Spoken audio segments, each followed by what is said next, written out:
வணக்கம் நண்பர்களே. இந்த ஏவல் பில்லி சூனியத்தால் ரொம்ப பாதிக்கப்பட்டவங்க எப்படி சரி பண்ணுறது, அந்த கட்டை எப்படி உடைக்கிறது, இதுக்கான முறையை சொல்கிறேன். பேய் பிசாசால் பாதிக்கப்பட்டவங்க, ஏவல் பில்லி சூனியத்தால் பாதிக்கப்பட்டவங்க எல்லாருமே இந்த முறையை செய்யுங்க. கண்டிப்பாக வெற்றியாகும். இதற்காக நீங்கள் எந்த மந்திரவாதி நம்பியும் போகணும்னு அவசியமே இல்லை. இதை நீங்களே செய்யலாம். இது மிகவும் எளிமையான முறை. தெய்வக்கட்டு, தொழில் கட்டு, எந்த ஒரு கட்டாக இருந்தாலும் சரி அனைத்தும் உடஞ்சிரும்.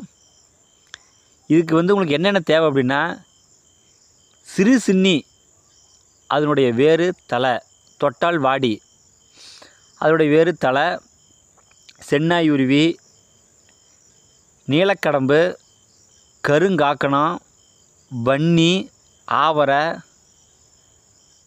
முடக்கத்தான், கொடிவேலி, நீர்மேல் நெருப்பு. நான் சொன்ன மூலிகை அனைத்தும் நீங்கள் எடுத்துக்கங்க. எடுத்து வேரும் தலையும் ரெண்டுமே எடுத்துக்கங்க. எடுத்து ரெண்டும் தனித்தனியாக அரைங்க. அரைக்கும் பொழுது பசு மாட்டுப்பால் விட்டு அரைங்க. மாட்டுப்பால் விட்டு நல்லா அரைங்க.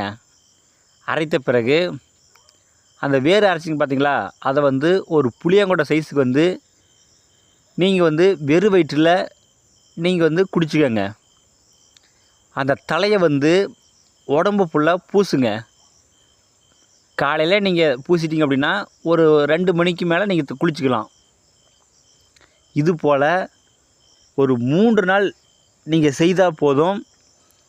அது எப்பேற்பட்ட கட்டாக இருந்தாலும் சரி உடனே உடஞ்சி போயிடும். இதற்காக நீங்கள் எந்த ஒரு மந்திரவாதி நம்பியும் நீங்கள் போய் ஏமாற வேண்டாம். இதை நீங்கள் செய்து பாருங்கள், உங்களுக்கு நல்ல பலன் தரும். அப்படி ஏதாச்சும் டவுட் இருந்தால் எனக்கு ஃபோன் பண்ணி கேளுங்க, கண்டிப்பாக நான் சொல்கிறேன். இந்த வீடியோ பிடிச்சிருந்தா எல்லா இடத்துக்கும் ஷேர் பண்ணுங்கள், சப்ஸ்கிரைப் பண்ணுங்கள். மேலும் அடுத்தடுத்து நல்ல வீடியோ நான் போடுறேன். நன்றிங்க.